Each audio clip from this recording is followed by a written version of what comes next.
एक जना कहल रहन अपना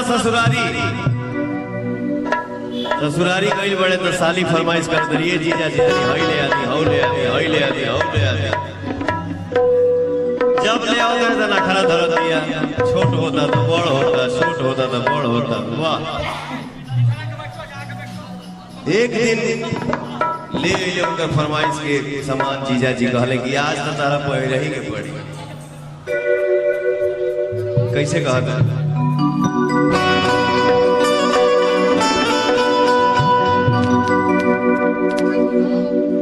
हंसेलू तो बुझाला कि खरबूजा हो सोनला के जैसे रोहरी के भूजा।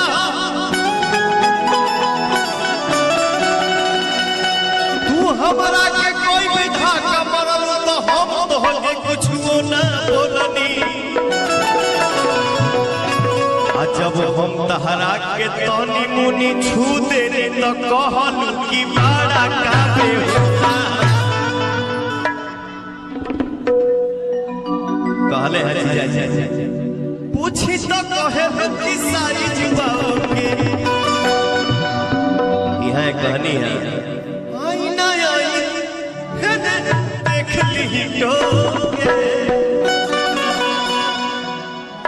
फिर कहले कोनो सुनब ना आज तोहरे आना कोनो सुनब ना आज तोहरे आना। ई कहली हम अरे ऐसे जनी कोनी होता तोहरा नाम दिया के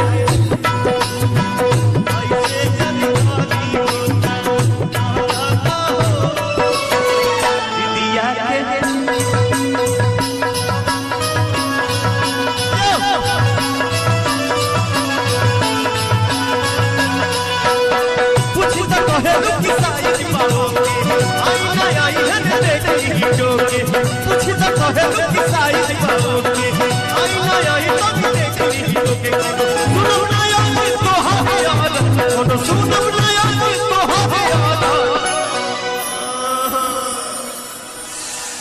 अरे ऐसे जनी कहानी होता तोहरा